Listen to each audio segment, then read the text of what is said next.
આમોદનગરમાં ઠેર ઠેર ગંદકીનું સામ્રાજ્ય જોવા મળ્યું। ચાંદીપુરા વાયરસના પગલે ગંદકીનું સામ્રાજ્ય। બાળકોની સ્કૂલના મુખ્ય ગેટ પાસે ગંદકીના ઢગલા જોવા મળ્યા। ચાંદીપુરા વાયરસના કારણે હાહાકાર। તંત્ર સફાઈ કામગીરી તેજ બનાવે તેવી લોકો દ્વારા માંગ કરવામાં આવી છે।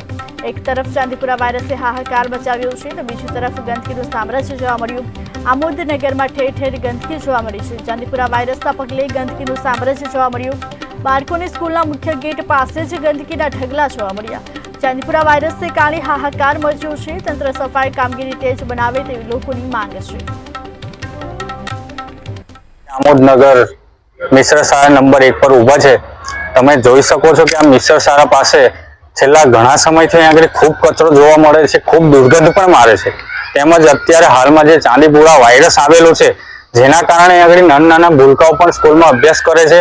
અહીંયા છોકરાઓ પણ નાના આવજાવ કરે છે તો અહીંયા આગળ ખૂબ માખીઓ પણ થાય છે। તો કાલ ઉઠીને કોઈ મોટો રોગચાળો ફાટી નીકળે, કોઈ ચાંદીપુરા વાયરસનો કોઈને ચેપ લાગે તેના પહેલા નગરપાલિકા તંત્ર વહેલી તકે આની પર કોઈક કાર્યવાહી કરે, તેમજ ડીટીટી પાવડરનો પણ છંટકાવ કરે।